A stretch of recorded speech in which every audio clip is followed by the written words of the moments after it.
combat ready by 2027, Taiwan says it's time to beef up its defences. The disputed state believes China is preparing to take the island by force within 2 years. Will it? And how would the US respond? This is Counterpoints with me, Melinda Nusafora.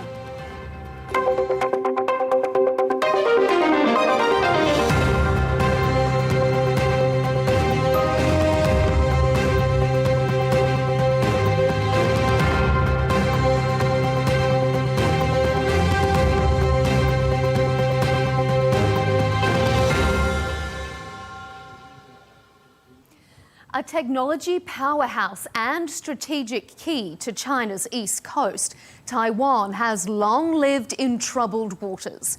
It considers itself independent. China considers it theirs.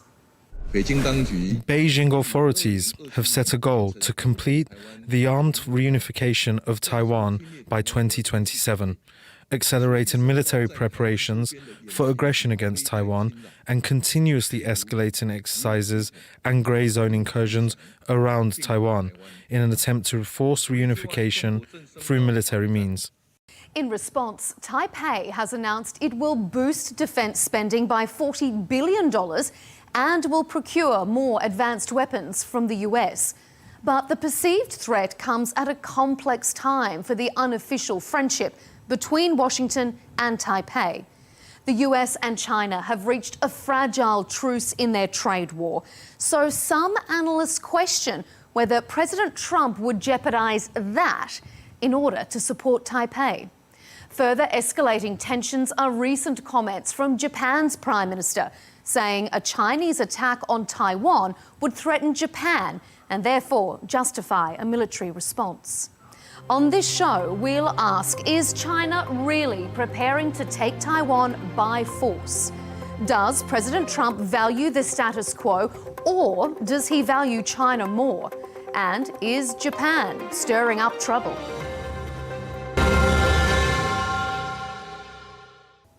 Joining us for this discussion from Taipei in Taiwan is Ross Feingold, a political analyst who also serves as director of the Association of Americans Resident Overseas. From Beijing, joining us is Victor Gao, vice president of the Beijing-based Centre for China and Globalisation.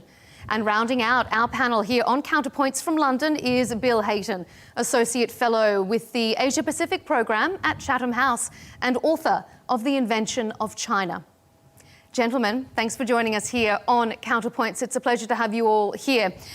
In a recent phone call between the leaders of China and the US, President Xi told President Trump that Taiwan's return to China is a key part of Beijing's global vision. Xi said it's an integral part of China's post-war international order. In China's eyes, Taiwan's future is inevitable. And if you look at the activities of several of China's Indo-Pacific neighbours, they appear to be preparing for some sort of escalation. For example, the Philippines has recently signed a defence pact with Canada to boost its standing and its defences in the South China Sea. So, Victor, I'm going to go straight to you first. Is China preparing to take Taiwan by force? Taiwan is part of China. There is only one China, as declared by the Declaration of Cairo, as well as dictated by the Potsdam Proclamation. These two documents form the pillars upon which the international order was based upon after the defeat of Nazi Germany in Europe and the Japanese fascism in the Asian Pacific region. So the whole world recognizes this policy. And there is no country in the world which can recognize both China and Taiwan at the same time. And we need to be fully aware of this. By defending this one China policy, we are defending the international order established back in 1945. Ross, you're in Taiwan. How do you interpret what Victor has said?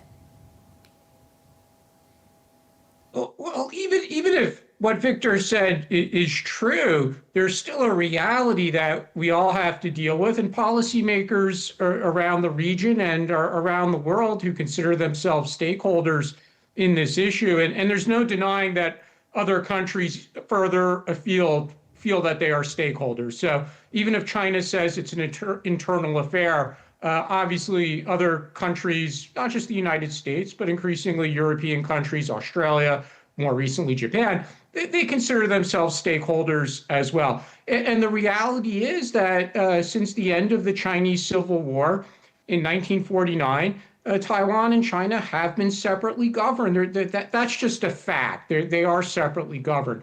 And the only way to bring about unification would be either a peaceful way or by force. And at the moment, China's position is very clear that they reserve the right to use force. And that's why we see other countries, including here in Taiwan, they're responding to that with their own military moves. Again, that's just a reality. It's not a biased position that I'm stating. I'm just stating the facts that the two sides have been separately governed, and the people are preparing for the possibility that China will use force.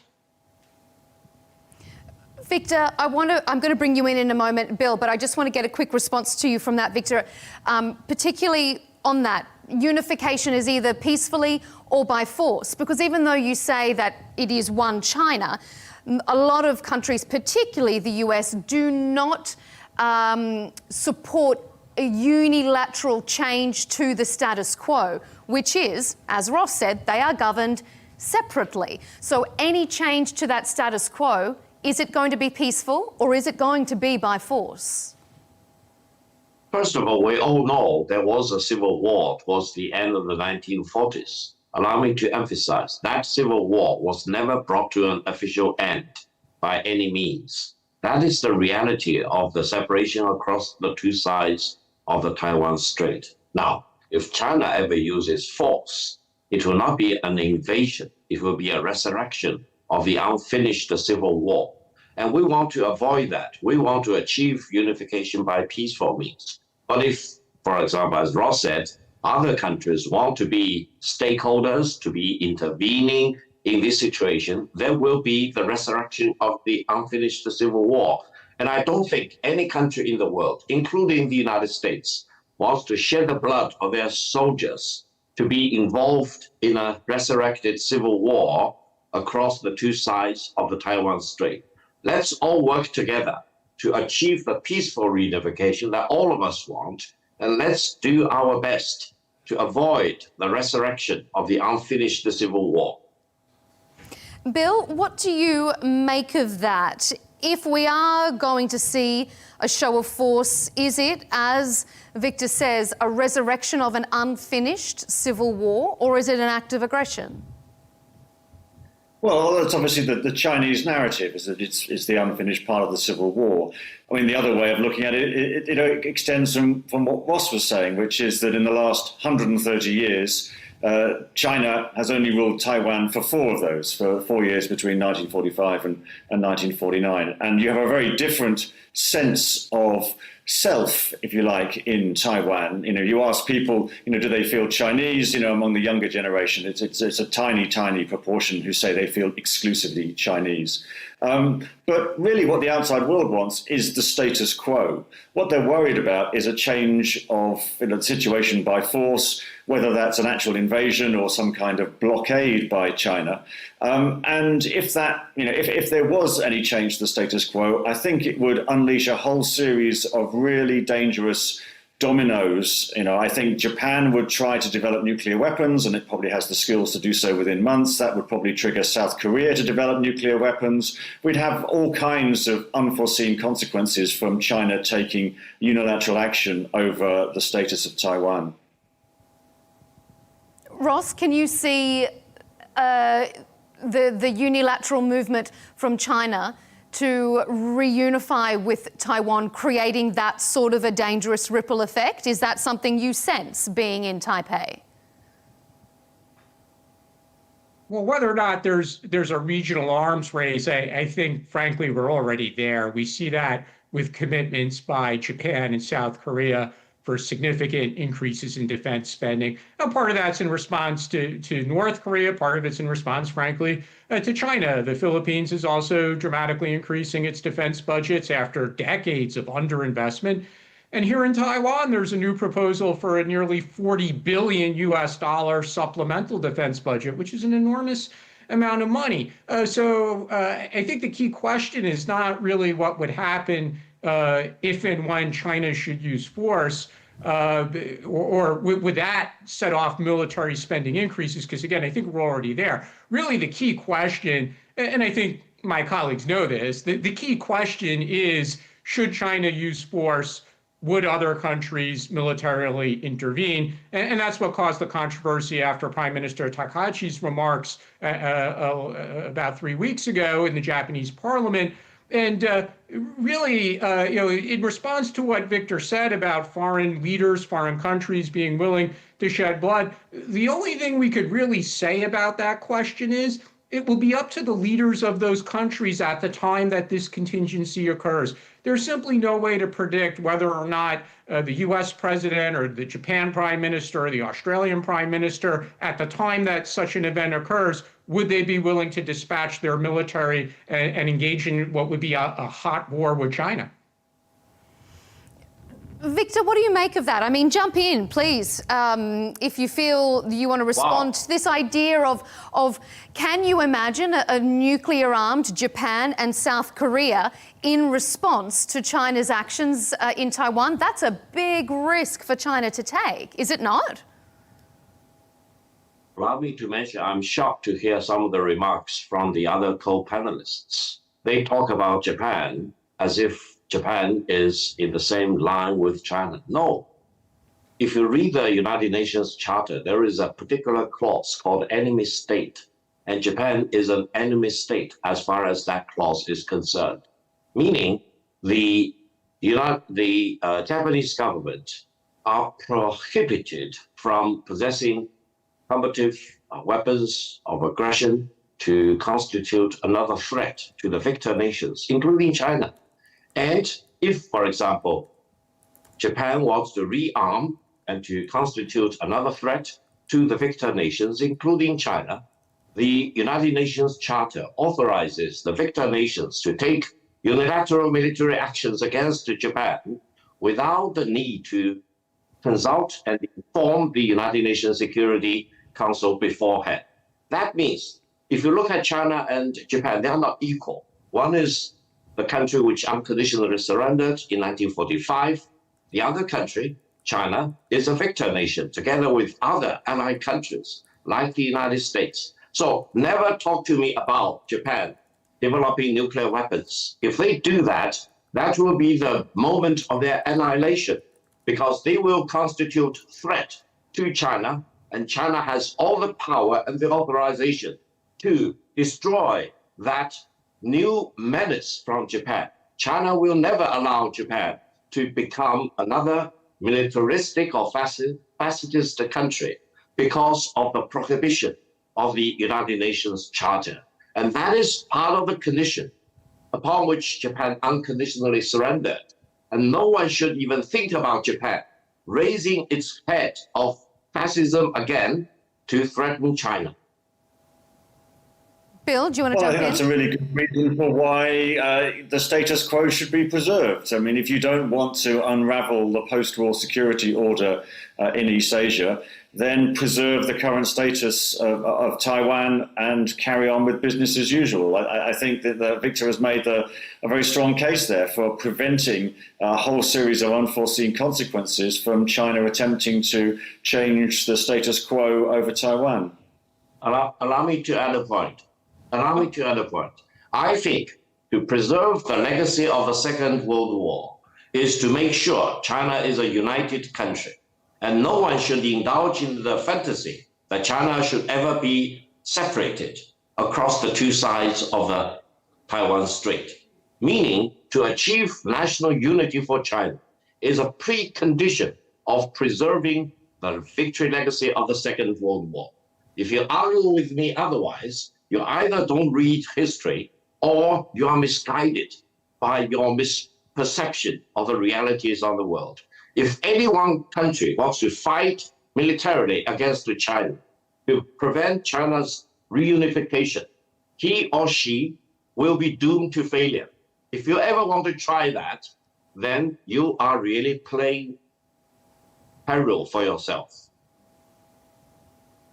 Could I ask a question of Victor? Yeah, Victor, do you think as far as the United Nations enemy state clause, many experts do consider that obsolete, and even China voted for a resolution affirming that it was obsolete, and that vote was in the 1990s. So whether or not it still applies is actually it's kind of an unresolved legal question at the moment. But I do think that the likelihood of Japan developing nuclear weapons in the near term is highly unlikely. However, the reality is that Japan is significantly increasing its defense budget. They've been doing so ever since Abe came back as prime minister in 2012, and that's continued under Abe's successors since 2020. They've changed their prime minister multiple times, but it's clear that the trajectory is for increased spending, not just by Japan, but again, as I said, by other countries in the region. So we are in an arms race here in Asia. Bill, you wanted to ask a question of Victor? Please allow me to mention something obsolete without being terminated still is not terminated. Therefore, allow me to emphasize for your benefit, as well as the benefit of our audience, that the United Nations Charter Enemy Clause remains on the book, and it can be triggered if Japan wants to move in the wrong direction of rearmament and remilitarization to such an extent that it constitutes a threat to China.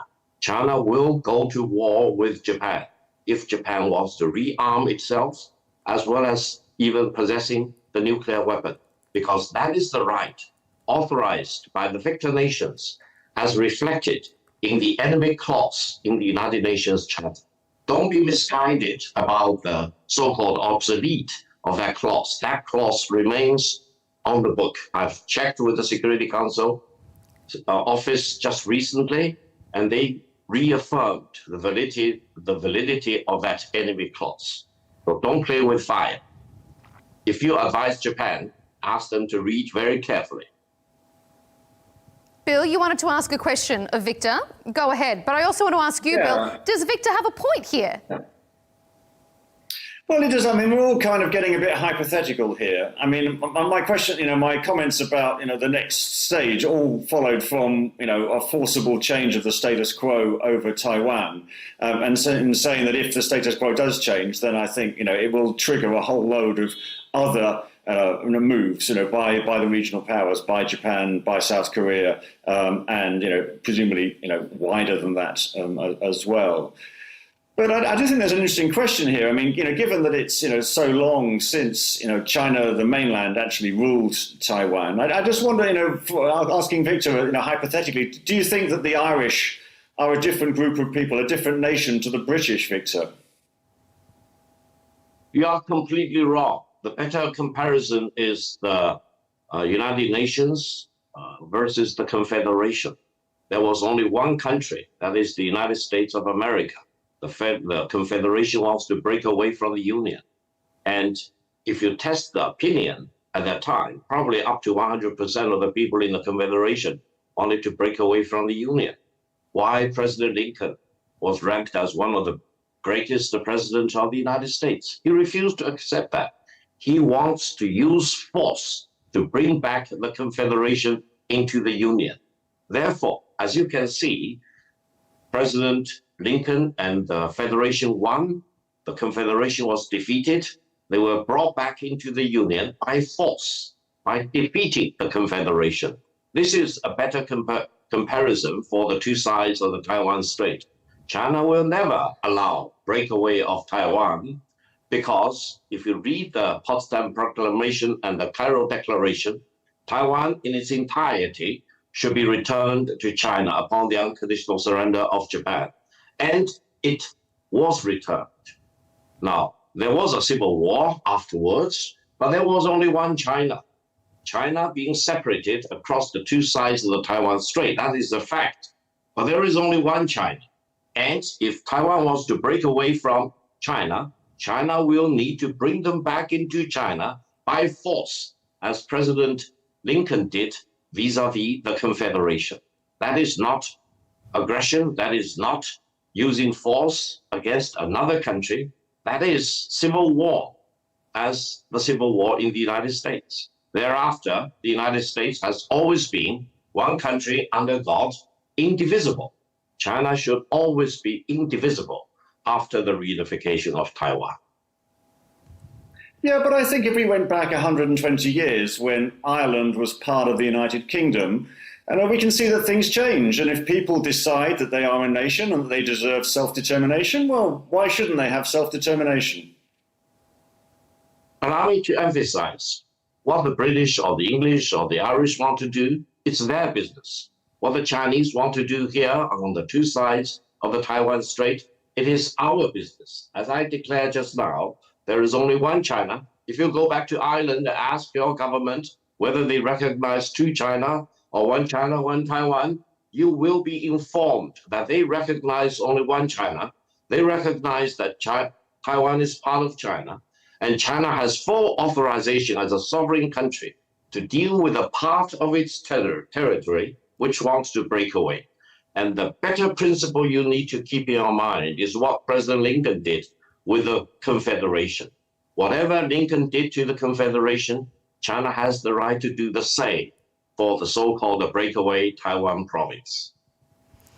That brings me to something I want to bring you in here on, Ross, because Victor says, you know, what happens is up to China, but it's also up to what Taiwan wants as well. And we're seeing China carrying out bigger, bolder military drills closer to Taiwan.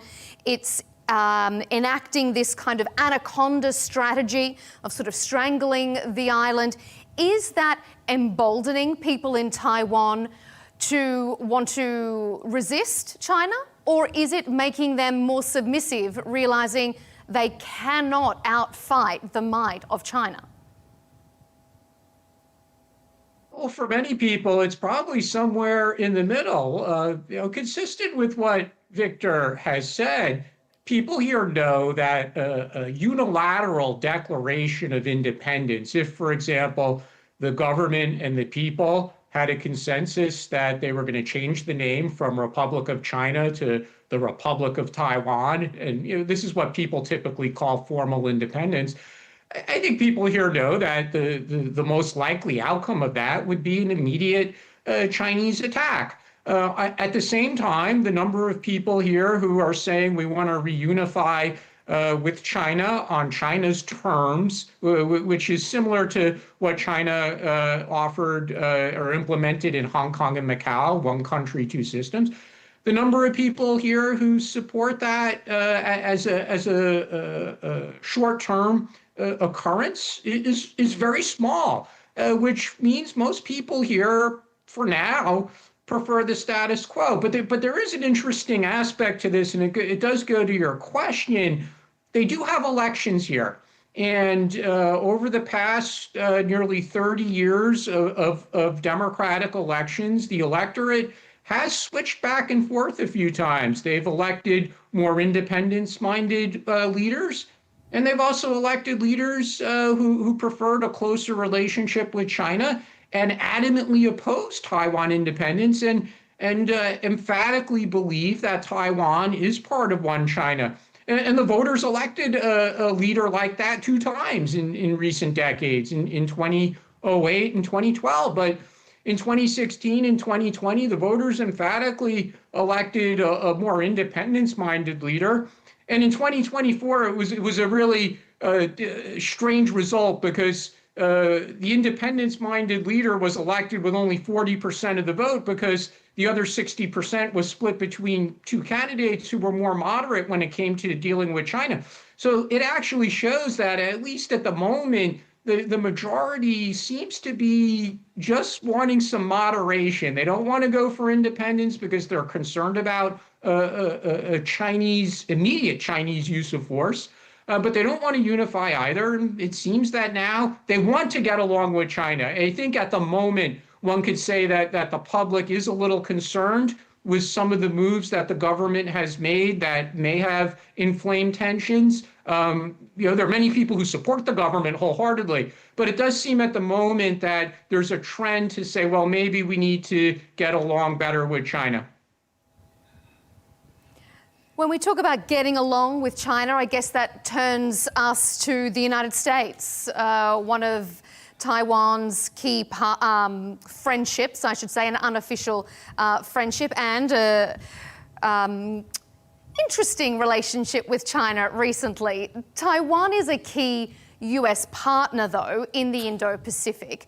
The US obviously doesn't officially recognise its sovereignty, but it does oppose unilateral changes to the status quo from either side, I should note, going to what you said there, Ross. Earlier this year, though, the White House reportedly discouraged Taiwan's leader from visiting the US over the summer so as not to anger China. This was all happening during the trade wars between Washington and Beijing. So, Bill, that begs the question for many people. Would President Trump compromise Taiwan's territorial integrity, Taiwan's status quo, in order to maintain his relationship with China? I think, unfortunately, the bad answer to that is only President Trump knows that, but it might be different today than it is tomorrow. But I think in terms of US posture over the last half century or more, they've always seen the status quo as integral to the American position in Asia. And I think from a defense and security perspective, maintaining Taiwan's self-rule is absolutely critical to US national security in a global sense. That said, of course, President Trump has been consistent on two things throughout his career. One is he absolutely hates what he thinks of as unfair trade, and he blames China for that. But the other one is he absolutely hates foreign wars. So whether he would actually be willing to go to war is a moot point, I think, and whether he thinks he could do some kind of deal that would somehow avoid China getting into a war with China and getting some kind of good trade deal as he sees it from China, and that Taiwan ends up being the sort of the collateral damage to that deal. I don't think we can confidently say yes or no, but I think it needs to be factored into any kind of consideration of this three-way relationship between China, the US, and the leadership in Taiwan. Ross, how do you see that? Is Taiwan a bit of a pawn here in President Trump's game in relationship with China? Does Taiwan think that it's secure under President Trump? Whether or not Taiwan's a pawn is a topic of endless conversation among talking heads like me here in Taiwan, among government officials, politicians, legislators arguing back and forth about this topic. We do know that the administration, the Trump administration, does include a number of people who are very strong supporters of Taiwan, starting with Secretary of State, National Security Advisor Rubio. So I think it's a safe assumption that he often counsels the president to show support for Taiwan, including things like letting William Lai transit the United States. Given the precedent that exists for these kinds of transit stops, there's literally decades of precedent. It happens once a year, typically. But ultimately, the decision maker is President Trump. That being said, I mentioned earlier this proposed defense supplemental budget of nearly $40 billion US. I do think that President Trump is inclined to approve large weapon sales to Taiwan. If Taiwan is willing to make the money available, then I think the administration will sell a significant amount of new weapons or additional weapons for systems it has already sold. For example, more Patriot missile batteries, and that there's precedent because the U.S. has already sold Patriots to Taiwan. And I think President Trump would simply tell Xi Jinping that we've always sold weapons to Taiwan. You know that. We've not given up our sovereign right to sell weapons to Taiwan. And to put it more simply, speaking as an American, Americans always support a fair fight. So if this is going to be a war, even if America is not going to send its troops to fight and die, I think America would continue to make weapons available to Taiwan. What do you think about those weapons being available, Victor? Does that pose an issue for China? Allow me to make one perspective. We talk about U.S.-Taiwan relations as if, they started from yesterday. No. When Dr. Henry Kissinger made the secret visit to China in 1971, when President Nixon made the state visit to China in 1972, the United States had diplomatic relations with the Republic of China in Taiwan. And the United States and Taiwan, or the Republic of China, had a defense treaty. And the United States stationed tens of thousands of military troops in Taiwan. In order to normalize relations with the People's Republic of China, the United States broke off all these points. They decided to withdraw all the U.S. troops stationed in Taiwan back out of Taiwan. They broke off diplomatic recognition with Taiwan. They even rescinded the U.S.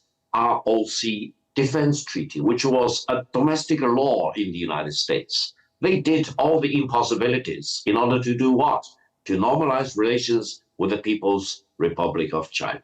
Now, yes, of course, the United States is still supplying weapons to Taiwan, but do you know where will be these weapons after the reunification?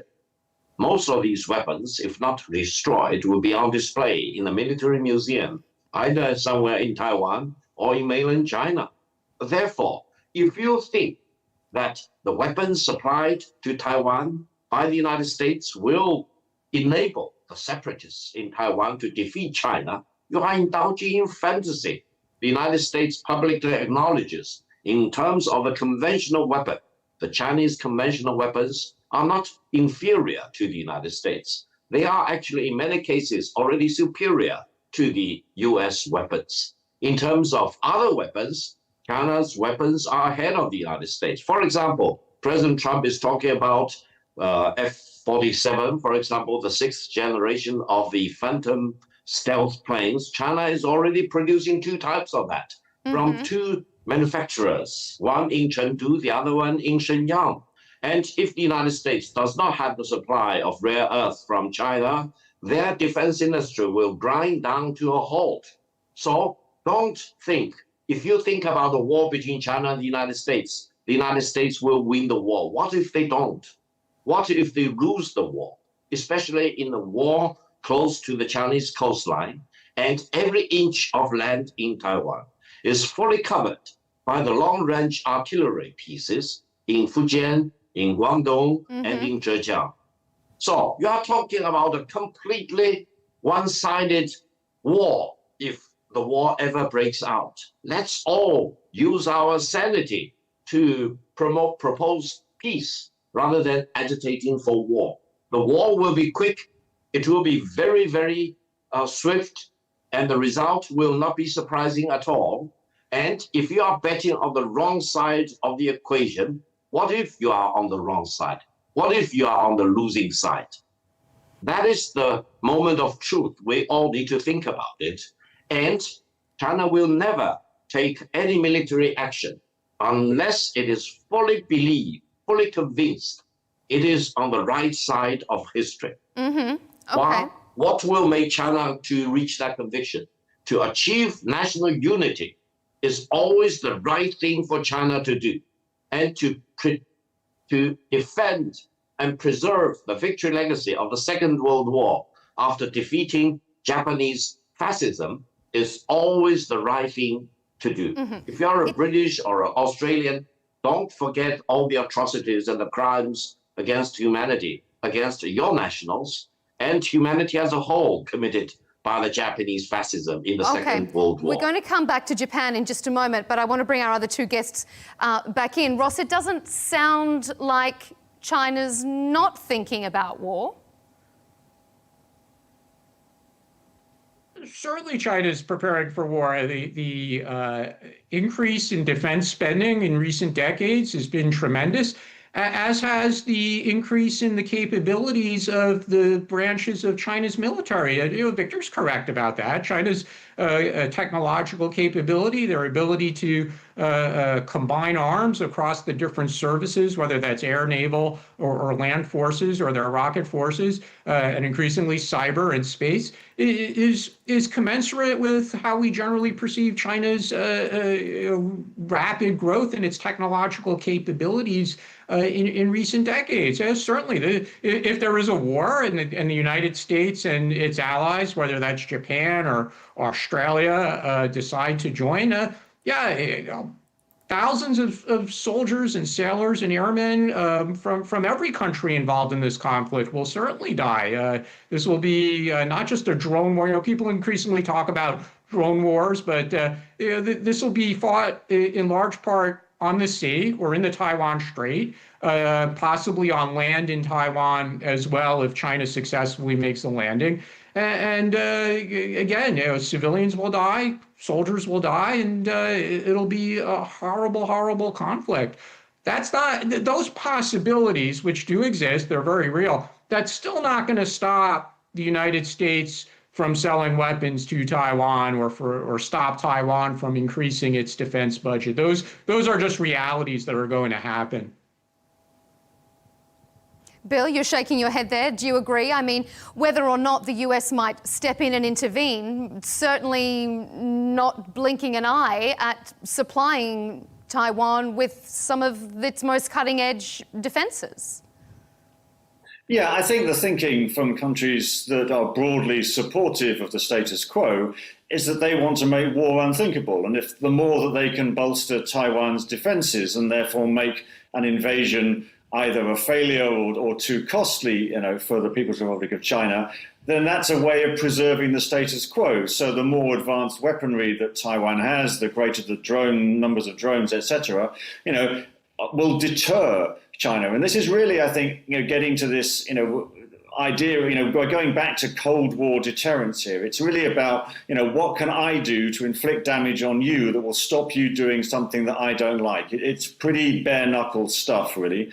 And when you hear Victor using this 1930s language about, invasions and acquiring, using force against neighbors and all the rest of it, then, it kind of just brings home, the urgency, I think, that people, the countries, that leaderships feel about the necessity of maintaining the status quo in East Asia. Victor, President Joe Biden explicitly pledged several times during his term in office to come to Taiwan's defense if war erupted. Do you think that Taiwan can equally rely on President Trump? Do you think that he is as willing and determined to step in as his predecessor was? Because even though you were saying that the US should be worried, Joe Biden wasn't worried. He said, we're going to be there. Maybe President Trump's going to say the same. Thank you. Each time President Biden made such remarks, he was corrected by his Department of State as well as Department of Defense at that time, now called Department of War, fortunately. That means there is still sanity in Washington, even during the presidency of President Biden. And for the validity of the points made by President Biden, you just need to listen to what President Trump is saying. He says he's an autopan. He does not have brain operating in the normal way. I do not want to be involved in comments like that. But allow me to say, whether the US president decides to be involved or not, the United States will not win that combat if it ever happens across the two sides of the Taiwan Strait. Therefore, to think about providing more weapons to Taiwan so they can deter China's reunification is indulging in fantasy. That sounds to me as a recipe for ripping off Taiwan by charging them billions of dollars by selling arms, which will not turn out to be effective at all. Why? Why do I say this? If you assume there will be a war between China and the United States, does the United States have full confidence it will win the war? No, there is no such confidence in Washington that if war breaks out between China and the United States, even the total war, the United States will always have 100% assuredness of their winning the war. Therefore, why do you want to believe that Taiwan, which is part of China, and the United States fully recognizes this one China policy, wants to supply weapons, and they will believe that Taiwan, with these weapons, will be able to hold off China if China wants to exercise its legitimate right of achieving national unity? Come on, you are not being that unsophisticated, I hope. Therefore, all the talks about sending more weapons to Taiwan seems to me is a sure recipe of ripping off Taiwan, try to get some more money out of that. And now you are talking about 50 billion US dollars. You will even charge them 500 billion US dollars, and they will still not be able to hold off the almightiness of the Chinese nation if we decide to make sure that national unity will be achieved at any cost. This is the noblest thing for the Chinese nation to achieve in our lifetime. Ross, is the US just trying to rip off Taiwan, getting some more money by selling it weapons that it can't use and won't need?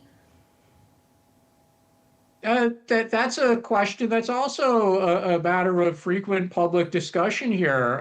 There are literally tens of billions of dollars of past U.S. weapon sales that have not been delivered. The Trump administration in its first term sold Taiwan 66 F-16 aircraft, for example. That sale was announced in 2019. The contracts were signed in 2020. The aircraft were supposed to be delivered by now, and they still haven't been delivered. And now there's talk about, well, maybe next year some of them will be delivered, but not all of them will be delivered next year. So it certainly is a source of frustration here, and it does give opponents to the defense spending a pretty potent talking point to say these weapons are expensive. And we thought the U.S. was our friend, but then we spent the money and the goods didn't arrive. The goods got prioritized for Ukraine, for example, or there was COVID and all these excuses about delays in the supply chain.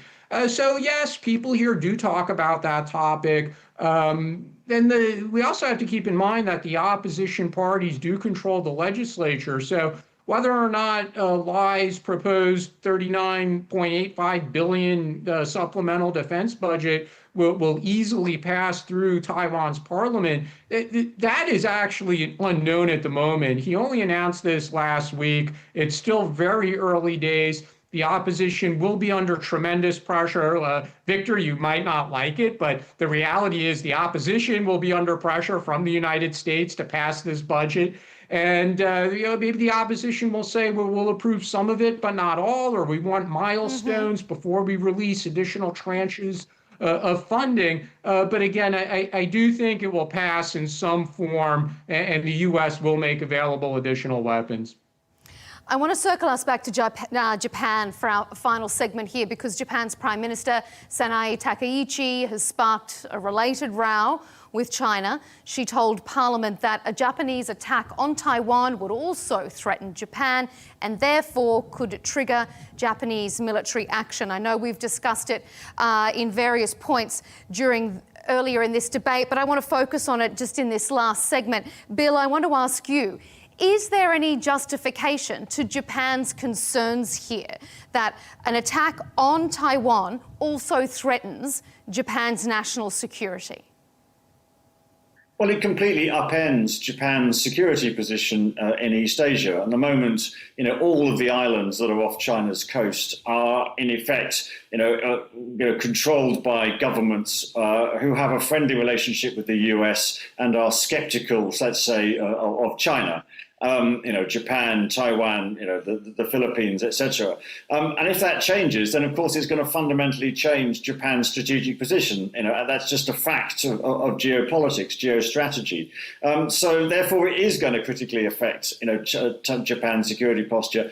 And also, as a supplement, any war that involves, around Taiwan that starts to involve United States forces, well, a lot of those forces are based in Japan. There may be attacks on American forces in Japan, for example. So again, that would necessarily impact Japanese security. So I think what she was saying, although it was absolutely red rag to China's bull here, was basically she was just saying the quiet part out loud. Everybody knows this, but you're just not supposed to say it in public.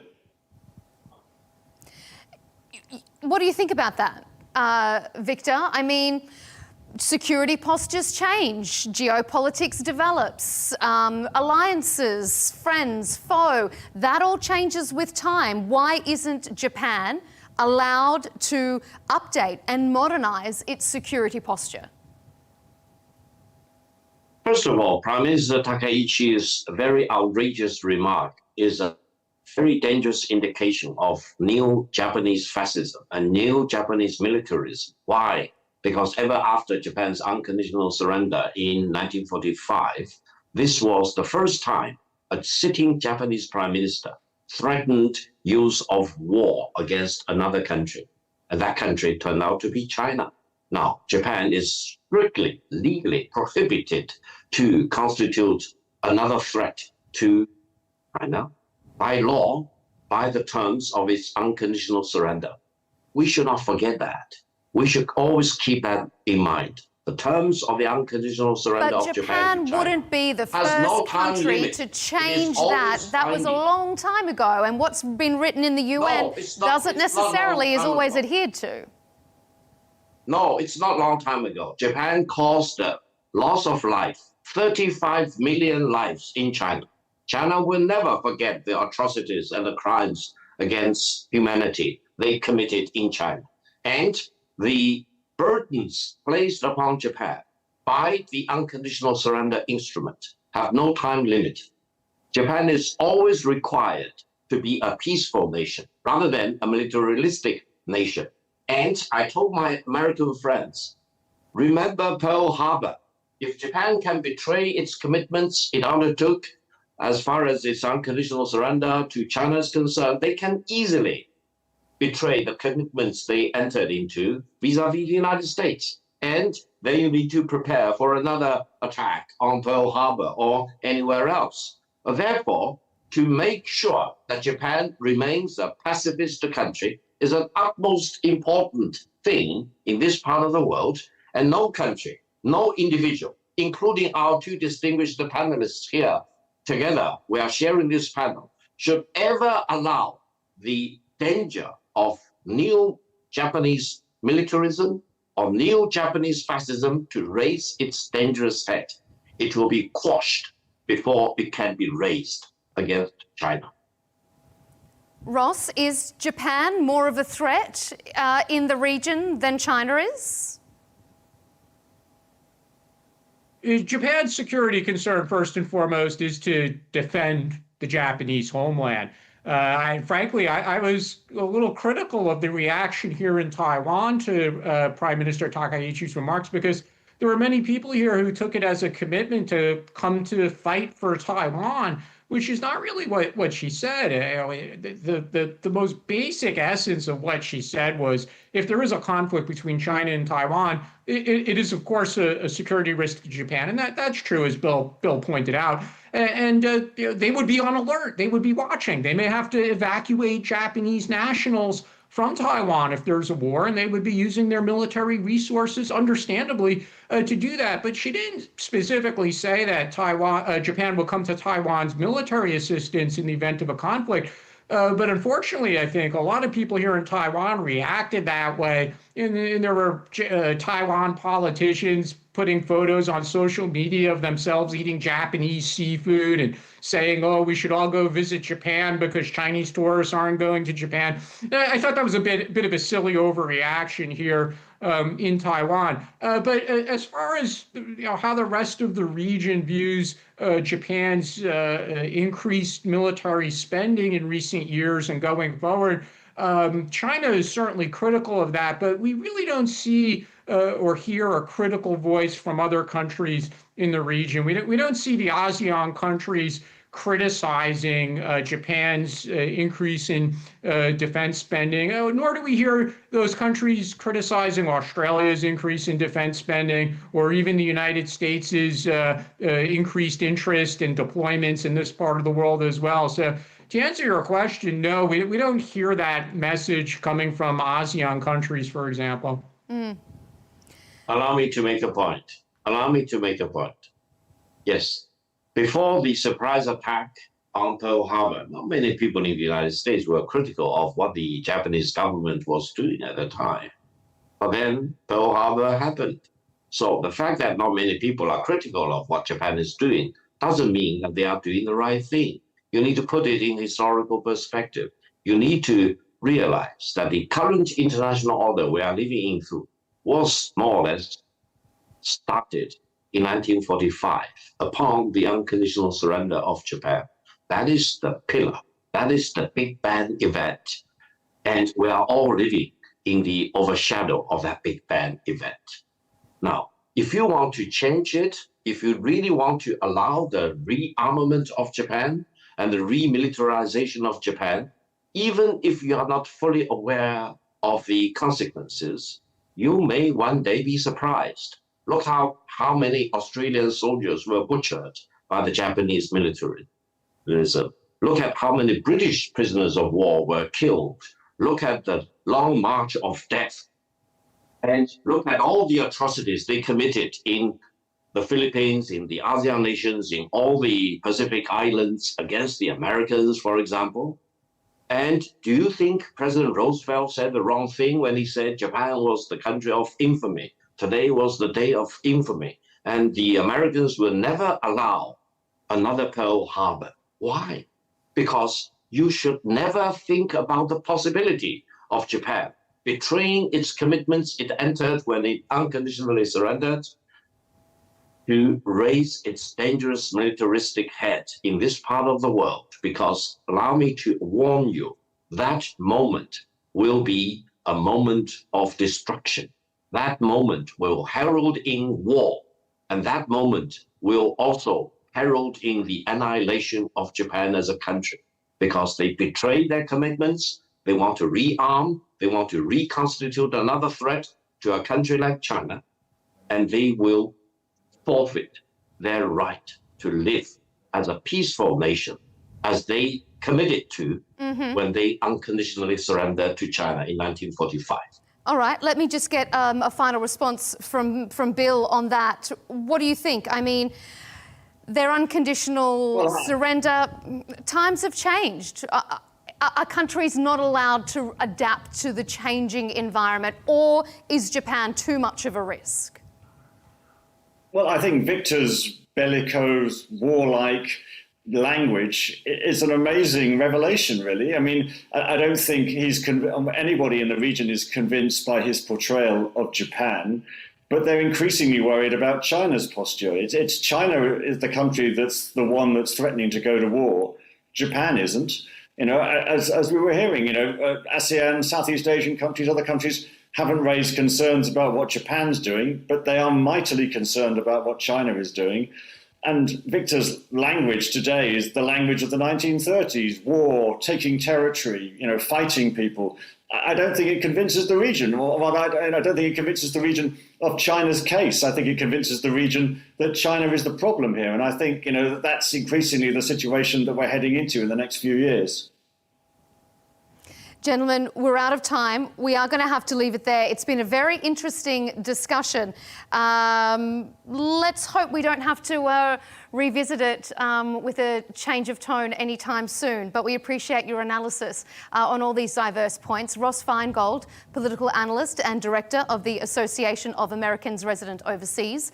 Victor Gao, Vice President of the Beijing-based Centre for China and Globalisation, and Bill Hayton, Associate Fellow with the Asia Pacific Programme at Chatham House. Thank you all for being with us here on Counterpoints. And thank you to you at home for tuning in to this episode of Counterpoints. Be sure to keep up to date with our latest debates and our interviews by subscribing to Al Arabiya English on YouTube. And of course, you can catch us on X and TikTok. We'll see you next time.